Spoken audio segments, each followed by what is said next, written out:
Hey everyone, this is Hannah with Rocket Miner giving you today's news update. Unfortunately today our country hit a not very great milestone.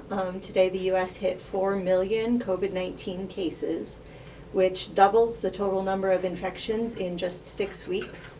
And we've seen the case numbers go up and deaths and hospitalizations are starting to go up throughout several states. Today, President Donald Trump, who recently said that the virus is going to get worse before it gets better and that wearing a mask is patriotic, announced that he is going to be calling off his planned Republican National Convention that was scheduled to be in Florida next month. He cited a flare-up of the coronavirus as his reason for calling it off. This convention was scheduled to last for 4 nights, but when Trump announced that he was canceling it today, he said, "It's a different world and it will be for a little while. To have a big convention is not the right time. We didn't want to take any chances. We have to be vigilant, we have to be careful, and we have to set an example." As far as Wyoming, we're also seeing some new, not quite milestones, but definitely markers in cases going up. Today, the number of confirmed cases increased by 58. That was just today.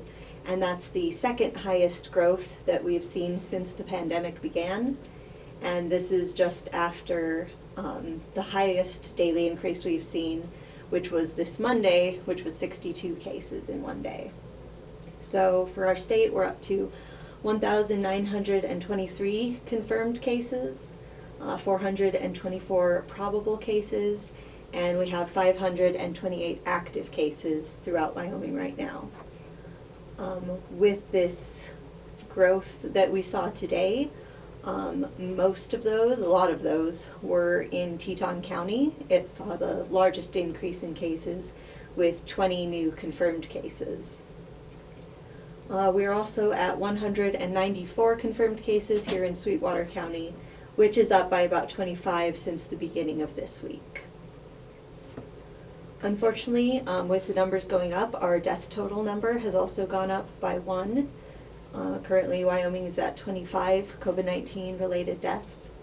The Wyoming Department of Health reported that a Campbell County woman, who was previously identified as one of the lab-confirmed cases, has died. This woman was older, but she did not have any health conditions that are known to put people at higher risk, and she had not been hospitalized. Those are the only details that the Wyoming Department of Health has given about this recent death, but just knowing that she didn't have pre-existing conditions and that she wasn't hospitalized yet, seems like her death must have been pretty sudden and definitely unexpected. So our hearts and condolences definitely go out to her family and loved ones as they mourn for her loss. We also recently learned that there are 10 cases of the coronavirus at Wyoming's maximum security prison. They just recently did testing of inmates and staff and healthcare workers, and correction officials reported that they have found 10 cases. Wyoming was among just a handful of states who didn't have known COVID cases among inmates, but with this round of testing that they did, they found that 3 inmates, 1 staff member, and 6 healthcare workers have the virus at the prison.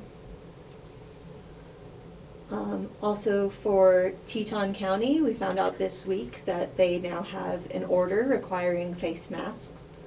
This has been a long sought after countywide order, and State Health Officer Dr. Alexia Harris signed it and approved it earlier this week. This order is going to last through the end of the month, and it does have exceptions for people with health conditions or for children. The town of Jackson Hole had already passed their own city ordinance requiring masks, but this is the state order that was approved by the state, and so it requires masks for the whole county. Also, Memorial Hospital of Sweetwater County has received about $1.2 million in coronavirus relief grants. They were awarded this by Wyoming State Loan and Investment Board. And this money is going to be used for a few different things at the hospital to help out, especially with COVID patients and doing testing and treating that. So the money is going to be used for a mobile lab that will help make testing more accessible. It's basically just like a big bus kind of situation, but they can travel around and do more collection of samples and everything. They're going to use it for some UV robots that will help with decontaminating and sanitizing rooms. And they're going to use it for other laboratory equipment as well. And the hospital is also going to be submitting a grant application for an HVAC project. They want to install an air handling system, so they're going to be putting in the grant application to get the funds for that. And you can get more details about all of those plans and projects and what the funds will be used for in our stories at rocketmire.com. So to end today, I just wanted to end on a happier story and some happier news that we've seen recently. And I wanted to say welcome home to Wyoming Army National Guardsmen First Sergeant Michael Clancy and Specialist Michael Bond. These two men were both deployed with the Wyoming Army National Guard to Afghanistan about 8 months ago. This was the first deployment for Mike Bond and the third deployment for Michael Clancy. The time that they spent in Afghanistan was the normal schedule and the amount of time they expected to spend there, but their return home got delayed because of COVID-19. They had to quarantine in Texas until the end of June as part of some new protocols, but thankfully no one in their company tested positive for the virus. So both of those guys flew into the Southwest Wyoming Regional Airport last night, and they were greeted by their family and friends. And I know that everyone's really excited that they're home and they're safe, and just wanted to thank them for their service and say welcome home. Thank you for listening and checking in with us. We'll keep giving you more news and updates as we receive them, and I hope you have a good night.